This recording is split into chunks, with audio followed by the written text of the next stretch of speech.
আমার প্রিয় সম্মানিত মুসলমান মা এবং ভাই বোনেরা, আজকে আমরা সেই কোরআনের মাহফিলে উপস্থিত হয়েছি। কথা বলেন ঠিক কিনা?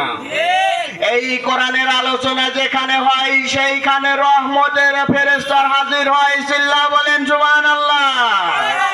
যেইখানে কোরআনের আলোচনা করা হয়, যেইখানে কোন নবী রাসূলুল্লাহ সাল্লাল্লাহু আলাইহি ওয়াসাল্লামের উপর আলোচনা করা হয়, সেইখানে রহমতের ফেরেশতার আগমন হয়। চিল্লা বলেন সুবহানাল্লাহ। শুধু তাই নয়, যেখানে কোরআনের আলোচনা করা হয় সেইখানে ইবলিস শয়তান কমপক্ষে 100 গজ দূরে সরে যায়। আল্লাহু আকবার বলবেন না? যেখানে কোরআনের আলোচনা করা হয় সেইখানে জান্নাতের বাগানের ভিতর হইতে শয়তান কমপক্ষে 100 গজ দূরে সরে যায়। কারণ এই কোরআনের মাহফিলে শুধু শান্তি আর শান্তি, শুধু শান্তি আর শান্তি। কথা বলেন ঠিক কিনা? কারণ এই কোরআনের মাহফিলে আল্লাহ তাআলা ইচ্ছা করলে আমাকে আপনাকে মাঝে পরিবর্তন করে দিতে পারেন। পারেন কি পারেন না? আমার প্রিয় সম্মানিত মুসলমান মা এবং ভাই বোনেরা, আল্লাহ পাক কোরআন মাজিদে সূরা আল ইমরানের 185 নম্বর আয়াতে ঘোষণা করিয়া দিলেন, কুল্লু নাফসিন যায়কাতুল মাউত। আল্লাহ তাআলা মানব জাতিকে ঘোষণা করিয়া দিলেন, প্রত্যেক জিন এবং মানব জাতিকে একদিন না একদিন ওই কঠিন মৃত্যুর স্বাদ গ্রহণ করতেই হবে। কথা বলেন ঠিক কিনা? ওই মৃত্যু মরণটা যখন আমার আপনার মাঝে হাজির হয়ে যাবে রে বাজান, ওই মৃত্যু ভাই কোনো ছোট মানে না রে বাজান, ওই মৃত্যু ভাই কোনো বড় মানে না, ওই মৃত্যু ভাই কোনো লাখ সাহেব কোনো এমপি মন্ত্রী মানে না। কথা বলেন ঠিক কিনা?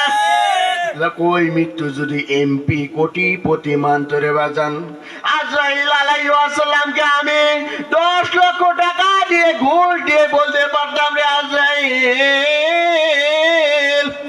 আমি তোমাকে 10 লক্ষ টাকা দিলাম, তার বিনিময়ে তুমি যদি আমাকে 10টা বছর এই দুনিয়ার বুকে বেঁচে রাখতা, আমি বড় খুশি হতাম। কথা বলেন ঠিক কিনা?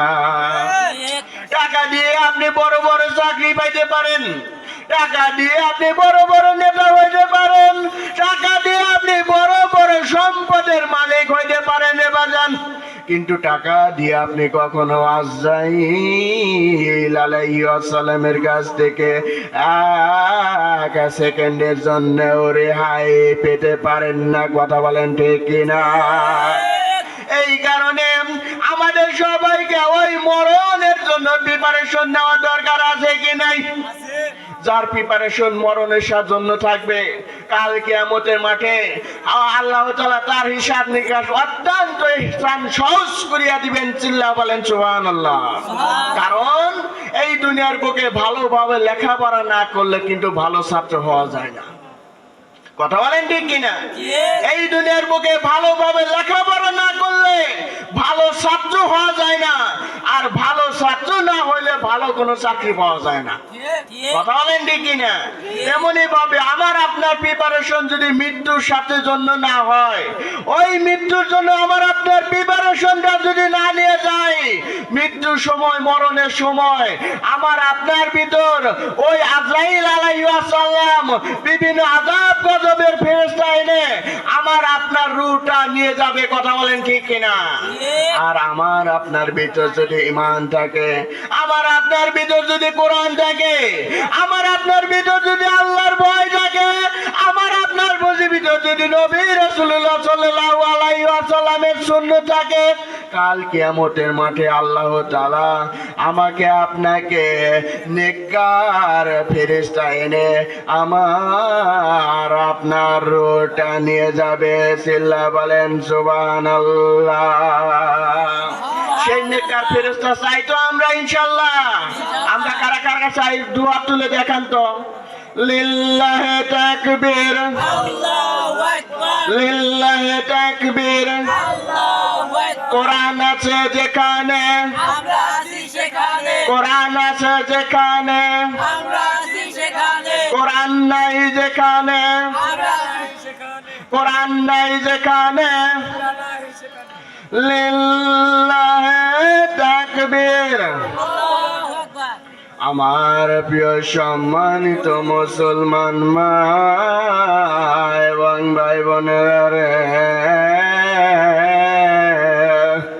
ওই আজরাইল আলাইহিস সালাম যখন আমার আপনার ভিতরে আসবে রে বাজান, ওই আজরাইল আলাইহিস সালাম মালাকুল মউত ফেরেশতা যখন আমার আপনার ভিতরে চলে আসবে রে বাজান, এই দুনিয়ার বুকে আমি আপনি লাশ হয়ে পড়ে থাকবো। কথা বলেন ঠিক কিনা? এই মুহূর্তে ওই আজরাইল আলাইহিস সালাম যখন আমার আপনার ভিতরে চলে আসবে রে বাজান, ওই আজরাইল আসার সাথে সাথে এই দুনিয়ার বুকে আমি আপনি লাশ হয়ে পড়ে থাকবো রে বাজান। এই মুহূর্তে আজরাইল আলাইহিস সালাম যখন আমার আপনার ভিতরে আসবে, তখন এই দুনিয়ার বুকে আমি আপনি লাশ হয়ে পড়ে থাকবো রে বাজান। তখন এই আমার মৃত্যুর খবরটা চলে যাবে প্রতিটা এলাকায় এলাকায়। কথা বলেন ঠিক কিনা? আমার মৃত্যুর খবরটা চলে যাবে প্রতিটা এলাকায় এলাকায়। আমার মরণের খবরটা চলে যাবে মসজিদের মাইকে। আমার খবরটা চলে যাবে প্রতিটা এলাকায় এলাকায় রে বাজান। এবার ওই আজরাইল আলাইহিস সালাম মরণটা যখন আমাকে নিয়ে যাবেন রে বাজান, তখন এই দুনিয়ার বুকে আমি লাশ হয়ে পড়ে থাকবো। আমার খবরটা চলে যাবে প্রতিটা এলাকায় এলাকায়। এইভাবে অনেকেই চিন্তা করতে থাকবে রে বাজান, কিভাবে লাশটা ধোয়ানো যায় রে বাজান, কিভাবে কাফনের কাপড়টা পরানো যায়, কিভাবে ওই মৃত ব্যক্তিকে জানাজা নামাজ পড়ানো যায়, কিভাবে ওই মৃত ব্যক্তিকে কিভাবে কি কাজ করতে হয়। অনেকেই চিন্তা করতে থাকবে কিভাবে বাঁশ কাটা যায়। কথা বলেন ঠিক কিনা? আমার প্রিয় সম্মানিত মুসলমান মা এবং ভাই বোনেরা, এইভাবে মৃত ব্যক্তিকে যখন কবরের ভিতর যখন রাখা হয় রে বাজান, ওই মৃত ব্যক্তিকে যখন কবরে রাখা হয় রে বাজান, এই মুহূর্তে ওই মৃত ব্যক্তিকে যখন গোসল করানো হয়, এবার মৃত ব্যক্তি বলতে থাকে রে বাজান, আজ আমার দুনিয়া জীবনের শেষ গোসল। এই দুনিয়ার বুকে আমি আর কোনোদিনে গোসল করতে পারবো না রে বাজান। এইভাবে মৃত ব্যক্তিকে যখন কাফনের কাপড় পরানো হয় রে বাজান, আজ আমার দুনিয়ার বুকে জীবনের শেষ কাফনের কাপড়। এইভাবে মৃত ব্যক্তিকে যখন কাফনের কাপড় জানাজা নামাজ পড়ানো হয় রে বাজান, এবার মৃত ব্যক্তি বলতে থাকে, আজ আমার দুনিয়ার জীবনের শেষ জানাজা। এই দুনিয়ার বুকে আমি আর কোনোদিনও আসতে পারবো না, এই দুনিয়ার বুকে আমি আর কোনোদিনও আসতে পারবো না। এইভাবে মৃত ব্যক্তিকে যখন মাটির চাপা দেওয়া হয় রে বাজান, এবার মৃত ব্যক্তি বলতে থাকে রে বাজান, আজ আমার দুনিয়ার শেষ জীবন। এই দুনিয়ার বুকে আমি আর কোনোদিন আসতে পারবো না। আমার মতো তোমাকেও একদিন না একদিন, আমাকে তোমার মতো একদিন না একদিন কবর যাত্রীর বাসিন্দা হওয়া লাগবে। এইভাবে মৃত ব্যক্তি যখন মারা যায় রে বাজান, মৃত ব্যক্তি যখন মারা যায়, আমার আপনার জন্য দোয়া করেই যায়। মৃত্যুটার জন্য সর্ব অবস্থায় প্রিপারেশন নেই রে বাজান, মৃত্যুটার জন্য সর্ব অবস্থায় প্রিপারেশন নেই। আল্লাহ পাক কথাগুলোর উপর বুঝে শুনে আমল করা তৌফিক দান করেন। ওয়া আখিরি দাওয়ানা আলহামদুলিল্লাহ। আসসালামু আলাইকুম ওয়া রাহমাতুল্লাহি ওয়া বারাকাতুহু।